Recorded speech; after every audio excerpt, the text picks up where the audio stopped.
On this video, let us discuss about the next title, political and socio-economic conditions of the western, southern and central states in Ethiopia. በዚህ ቪዲዮ ቀጣዩን ርዕስ እንመልከት። ቀጣዩ ርዕሳችን የሚሆነው በምዕራባዊ በደቡባዊና ማዕከላዊ የኢትዮጵያ ህዝቦች የፖለቲካ ማህበረሰባዊና ኢኮኖሚ ሁኔታዎች ምን ይመስላሉ የሚለውን የምንማርበት ቪዲዮ ነው። ይህ ቪዲዮ In addition to the Christian Highland Kingdom and the Sultanates, there were other states in the southern and central area of Ethiopian region. The majority of the inhabitants in these states practiced indigenous religion. ከክርስቲያን ከፍታማ ቦታ ንጉሳዊ ግዛትና ከሱልጣን ግዛቶች በተጨማሪ በዚሁ በማዕከላዊ ምዕራባዊና ደቡባዊ የሀገራችን ክፍል ሌሎች ግዛቶችም ነበሩ። እነዚህ ግዛቶች የአገር በቀል እምነት ተከታዮች ነበሩ። ስለዚህ በዚህ ቪዲዮ እያንዳንዱን ግዛት እየጠቀስን የነበረው ታሪክ ምንድነው የሚለውን እንማራለን ማለት ነው። First, let us see the kingdom of ጎጃም። መጀመሪያ የጎጃም ንጉሳዊ ግዛትን እንመልከት። The kingdom of ጎጃም existed in the region to the south of Lake ጣና። የጎጃም ንጉሳዊ ግዛት የጣናን ደቡብ ይዞ የሚገኝ ነው። There is no clear evidence concerning the time when the kingdom of ጎጃም emerged. የጎጃም ንጉሳዊ ግዛት መቼ ተመሰረተ የሚለው ጊዜ በግልጽ አይታወቅም ወይንም መረጃ የለም። This kingdom was inhabited by the Agao ethnic group. የጎጃም ንጉሳዊ ግዛት ላይ ይኖሩ የነበሩት አገዎች ናቸው።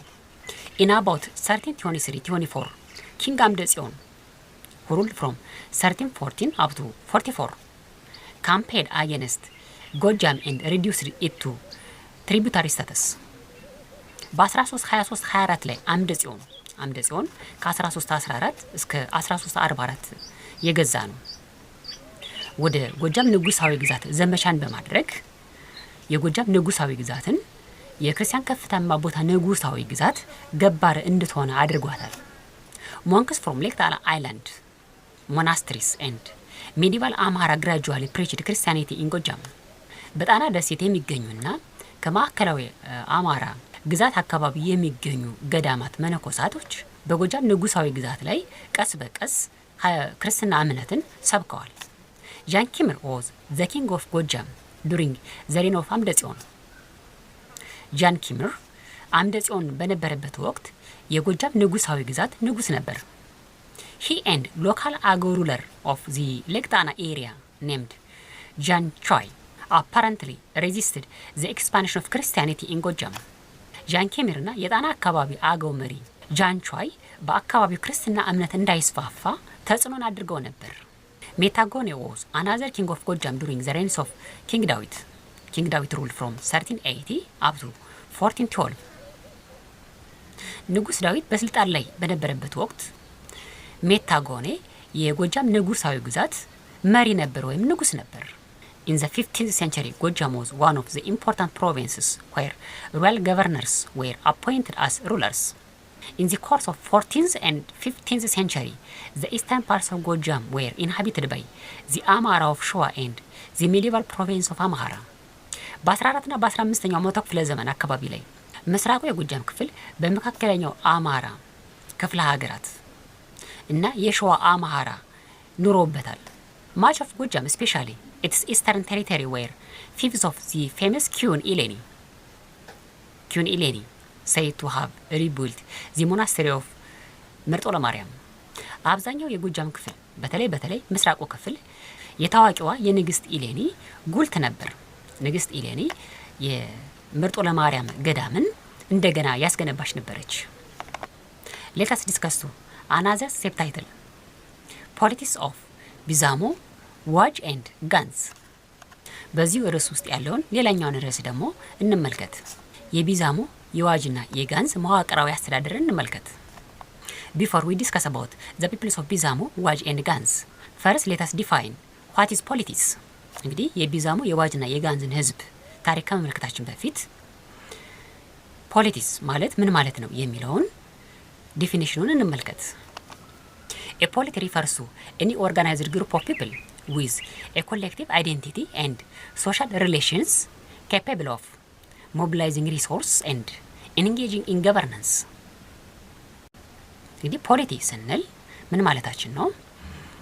አንድ የማህበረሰብ መዋቅር ነው። ይህ የማህበረሰብ መዋቅር የጋራ የሆነ አንድ ማንነትና ማህበረሰባዊ መስተጋብር ያለው የአካባቢውን ሀብት በጋራ የሚጠቀምና በአንድ አስተዳደር ውስጥ ያለ ማለታችን ነው። The states of Bizamo existed on the southern banks of Abai River, just opposite the present districts of ወንበርማ in southern ጎጃም። ቢዛሞ ትገኝ የነበረው በደቡባዊ የአባይ መታጠፊያ ወይንም ካሁኑ ከወንበርማ ይሄ ወንበርማ በደቡብ ጎጃም የሚገኝ ነው። በወንበርማ በተቃራኒ አቅጣጫ የነበረች ነች። We do not have evidence about the time in which the states of ቢዛሞ emerged። እንግዲህ ቢዛሞ መቼ ተመሰረተች የሚለው ግልጽ የሆነ መረጃ የለንም። ቢዛሞ was inhabited by Omotic language speakers like the Shinasha። ቢዛሞ የኦሞቲክ ቋንቋ ተናጋሪ ህዝቦች ይኖሩባት የነበረች ናት። ላብነትም ሽናሻን መጥቀስ ይቻላል። Between 14th and 16th century ቢዛሞ was a tributary to the Christian Highland Kingdom። ከ14 እስከ 16ኛው መቶ ክፍለ ዘመን ቢዛሞ የክርስቲያን ከፍታማ ቦታ ንጉሳዊ ግዛት ገባር ግዛት ነበረች።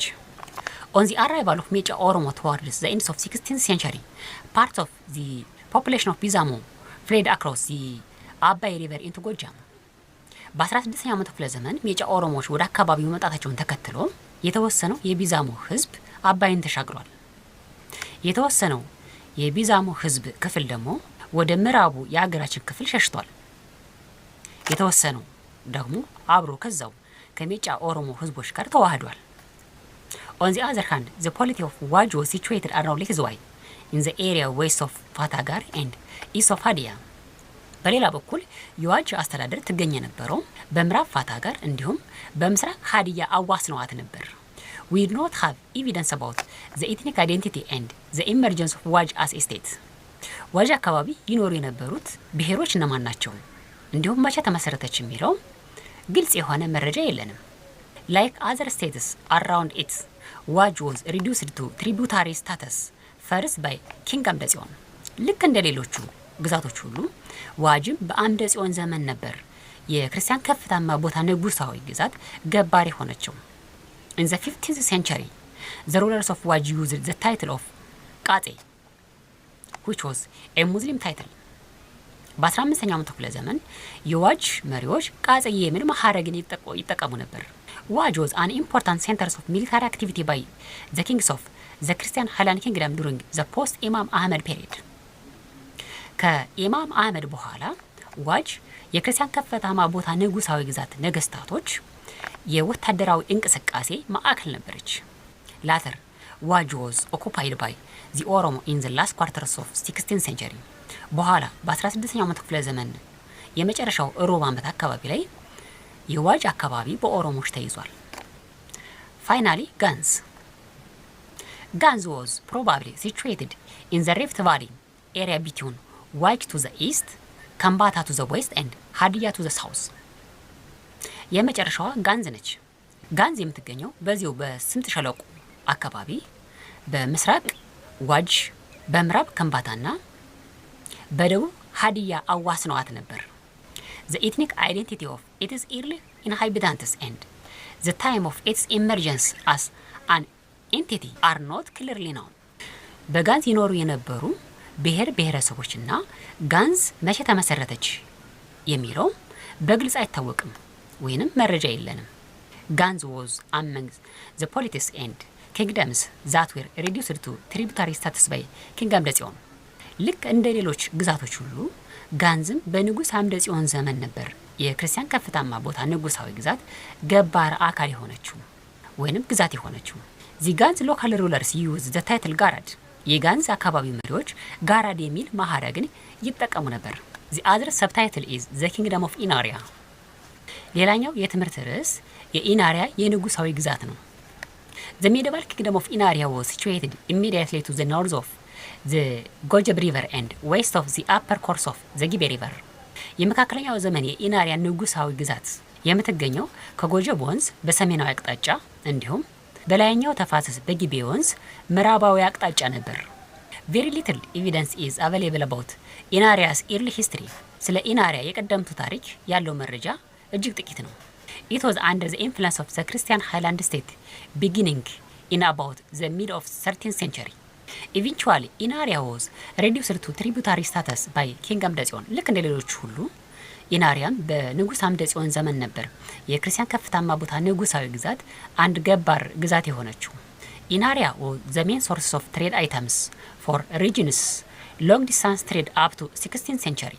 እስከ 16ኛው መቶ ክፍለ ዘመን ድረስ ለነበረው የረጅም ርቀት ንግድ ኢናሪያ ዋነኛ የጥሬ ዕቃ ምንጭ ነበረች። Among others, pure gold from Inaria was exported to countries as far as Egypt, Greece and Rome. የኢናሪያ ወርቅ እስከ ግብጽ፣ ግሪስና ሮም ድረስ ይላክ ነበር ወይንም ኤክስፖርት ይደረግ ነበር። Beginning from the end of 16th century, Inaria strongly resist the ሜጫ ኦሮሞ for over a century. ከ16ኛው መቶ ክፍለ ዘመን ጀምሮ ኢናሪያ የሜጫ ኦሮሞዎችን መስፋፋት በእጅጉ ተቋቁማ ትኖር የነበረች ነች። Finally, it was defeated by the Limu Oromo. Limu Oromo was one of the subgroups of ሜጫ ኦሮሞ confederacy. በመጨረሻ ላይ በሊሙ ኢናሪያዎች ተሸንፋለች። Since then, the names of the kingdom changed into ሊሙ ኢናሪያ. ከዛን ጊዜ ጀምሮ የኢናሪያ የንጉሳዊ ግዛት ስም ወደ ሊሙ ኢናሪያ ተቀይሯል። The other subtitle is the Gonga people. ሌላኛው ርዕስ የጎንጋ ህዝብ ነው። The Gonga people were speakers of ካፊኖኖ፣ ሻኪኖኖ፣ አንፊሎ፣ ሽናሻ፣ ኢናሪያ ኤንድ ቦሻ ላንጉጅስ። የጎንጋ ህዝብ የካፊኖኖ፣ ሸኪኖኖ፣ አንፊሎ፣ ሽናሻ፣ ኢናሪያና ቦሻ ቋንቋዎች ተናጋሪ ነው። This language belongs to Omotic language family. እነዚህ ቋንቋዎች ከኦሞቲክ የቋንቋ ቤተሰብ ውስጥ የሚመደቡ ናቸው። Some 400 years ago, they lived in the same geographic environment between Abba and Omo rivers and had more or less similar socio-economic and political system. ከጥቂት 400 ዓመታት በፊት ከአባይ እስከ ኦሞ ወንዝ ባለው ተመሳሳይ የሆነ ስነ ምህዳር ውስጥ ይኖሩ የነበረ ሲሆን በብዙም ይሁን በጥቂቱም ተመሳሳይ የሆነ የማህበረሰባዊ ኢኮኖሚያዊና የፖለቲካ ስነ ዘዴን ይከተሉ የነበሩ ናቸው። However, with the arrival of ሜጫ ኦሮሞ to the region south of the Abay River in the late 16th century, many of them were forced to settle in new areas. ይሁን እንጂ ከ16ኛው መቶ ክፍለ ዘመን ጀምሮ ሜጫ ኦሮሞዎች ወደ አካባቢው መምጣታቸውን ተከትሎ እነዚህ ህዝቦች ወደ አዲስ ቦታ ለመስፈር ተገደዋል። The Sheka and Anfilo were pushed further west to their present environment in southwestern Ethiopia. ሸካዎችና አንፊሎዎች ወደ ምዕራቡ በመሸሽ በአሁኑ ደቡብ ምዕራባዊ ኢትዮጵያ አካባቢ ተገፍተዋል። Besides, when the kingdom of Bizamo was overrun by ሜጫ ኦሮሞ, the Shinasha moved across Abba and settled in southern ጎጃም and መተከል። ከዚህም ጎን ለጎን ሜጫ ኦሮሞዎች በቢዛሞ የንጉሳዊ ግዛት አካባቢ መምጣታቸውን ተከትሎ ሽናሾች አባይን ተሻግረው በአሁኑ ደቡብ ጎጃምና መተከል አካባቢ ላይ ሰፍረዋል። Most of Gonga peoples established elaborate state system of their own. አብዛኛው የጎንጋ ህዝቦች የራሳቸው የሆነ የግዛት ስነ ዘዴን መስርተው የኖሩ ናቸው። The best examples were the kingdoms of ኢናሪያ፣ አንፊሎ፣ ቢዛሞ፣ ከፋ and ሸካ. The kings of ከፋ and ሸካ used the royal title called ታቶ. የከፋና የሸካ ነገስታቶች ታቶ የሚል ማዕረግን ይጠቀሙ ነበር። All known Gonga states had the tradition of building trenches, stone fortifications and enclosures in the 16th and 17th century for the purpose of defending themselves from enemy. በ16 እና በ17ኛው መቶ ክፍለ ዘመን ራሳቸውን ከጠላት ለመከላከል ሲሉ ሁሉም የጎንጋ ግዛቶች ቡዮችን የመስራት እንዲሁም ከድንጋይ ምሽጎችንና የድንጋይ አጥሮችን ይሰሩ ነበር። The other Omotic states to which the Gonga belonged had a similar tradition to build defensive fortifications. ከጎንጋ የሚመደቡ ሌሎች የኦሞቲ ቋንቋ ተናጋሪ ህዝቦች ተመሳሳይ የሆኑ ከጠላት ራሳቸውን መከላከያ ምሽጎችን የመስራት ባህል ነበራቸው።